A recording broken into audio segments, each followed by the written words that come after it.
Hey guys, Dirk Delirium here. It just dawned on me as I'm sitting here finishing some cleaning up. Oh, my puppy just came in. Well, hello.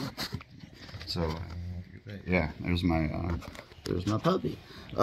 Anyway, this is probably I'm gonna try and keep this at 5 minutes because this is pretty fucked up. All right, but I told you guys about taking my driving test and then going to get my driver's license photo after smoking a hog leg and slamming a couple beers.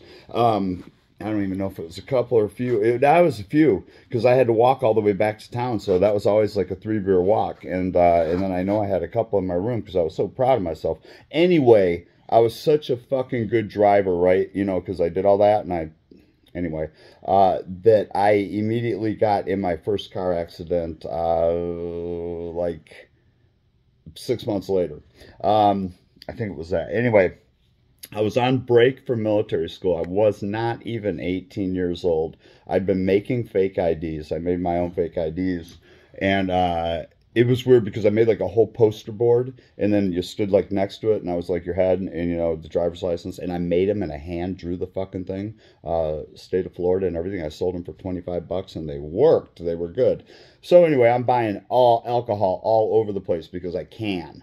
It's like giving a kid a free pass to the candy store. You know, man, I had an ID and I could drink.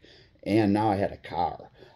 Fuck, I'm on Christmas break. I'm in Michigan and I get my sister's car. It was like a 1975-ish Honda Civic. You remember those pieces of shit?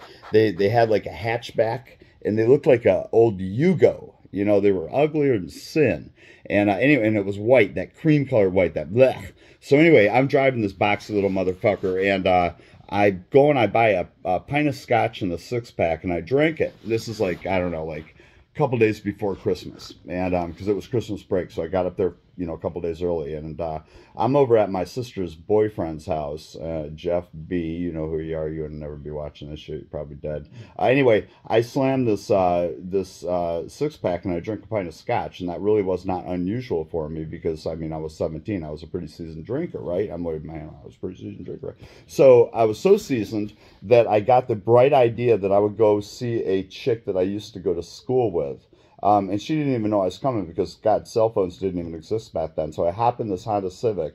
It's snowing like a motherfucker because it's in Grand Rapids, or Holland, Michigan, right on Lake Michigan, right on the lake shore. And I'm right in the, let's just say it was the Spanish part of town. And I'm flying out of there in this Honda Civic. Not even flying, really, but I mean, the roads were shit, and I was shit-faced, I guess. But I didn't think so. And I went right through a 4-way stop, and I ran into a woman, Mexican lady with a car full of kids. Okay, there's nothing funny about that. But everybody was okay. So I can continue the story with a okay conscience, even though back then I didn't give a fuck anyway. I was so concerned about it that I didn't give a shit about anybody but myself. So and what I forgot to tell you is I went through the windshield of the car. How do you go through the windshield of a standard, that means a stick for all you new young kids, a standard vehicle, a little boxy piece of shit like that, and I'm 6'1 and a half, 6'2. But I did, pew, right through the windshield, smash, right by a telephone pole, boom, into a snowbank. Perfectly fine. Couple little scratches on me and shit. And I knew I stunk like booze. So I walked over and I saw the woman and the kids. They were all crying. Nobody spoke a word of English. And I really didn't know at that minute if they were okay or not. But I hopped right back in this car with a busted out window. I'm sitting there and I light up a cigarette. Oh, man, I'm smoking. And sure as shit, man, the cops were there in no time. And first thing I said was, the cop got right in my face. And he's like, "Are you okay?" And I'm like, "Oh, my neck hurts," without breathing, you know. "Oh, my neck hurts." So, my neck hurts. My fucking ass, my neck didn't even hurt at all. But boy, did they have me on a stretcher and into an ambulance. And they got me the hell out of there in no time flat. So, they take me to the hospital. Now, oh, by the way, this happened at 10 o'clock in the morning. Just want to throw that out there. Possible alcoholism coming along, yeah, okay. All right, so I get to the hospital and they wheel me in the emergency room and then they look me over and I guess I'm fine-ish. And except I'm kind of drunk. They draw my blood. They do all this stuff. I don't know what's going on. They wheel me up to a room on like the second floor of the hospital, or third floor of how this Holland Community Hospital, I think is what it's called. It's probably still there. And again, I was 17, and it was right before Christmas. So I'm in this hospital room, and I got to piss bad because I drank a pint of scotch and a six-pack, and then I kind of wrecked the car. So I get up, and I'm like looking down the hallway to make sure there's nobody there, and I'm afraid to piss in the hospital room that I'm in because I'm afraid that they're going to be able to test it for booze.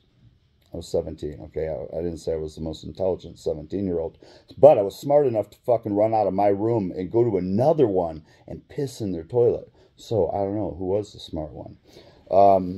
And then, of course, I was so smart that they then wheeled my bed back down to the emergency room. And this is when my mother and her then husband, he's dead now, they were married like 30 years and almost got split up because of my dumbass. That's one of the reasons I got sent to military school. But anyway, well, they show up because that's who I'm staying with, you know, to visit on Christmas break, even though I'm just off drinking pints of scotch and six-packs and trying to see chicks that don't even know I'm coming. And I'm laying there, and they wheel me in, and my mother looks at me, and she goes, "Have you been drinking?" And I'm like, "No, not me." And she goes, "Oh, good.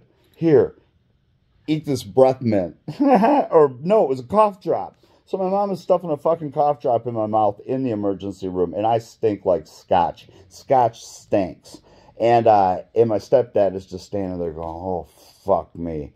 And he didn't say anything. And then the doctor comes in. Here's where shit gets real.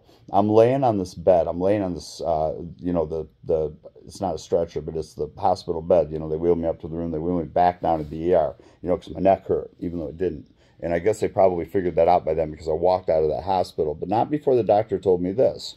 He came walking in, and they're standing there, and he goes, "Dirk, I want to give you my telephone number." And my mother and my stepfather are standing right there at like the head of this thing, and I'm laying down, you know, on this bed.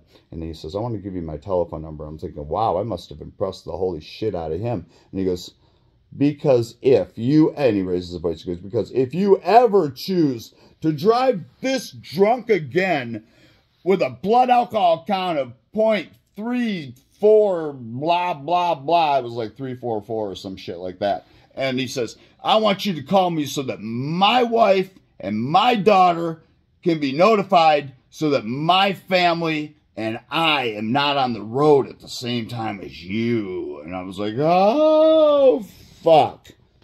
Right in front of mom and dad. And the next day began my first trip to rehab. First of 42. So anyway, 17. Proud of that one. Boah. Yeah. Wow. Go figure, right? Anyway, just want to throw that one out there while I was thinking about it. Catch you on the flip side.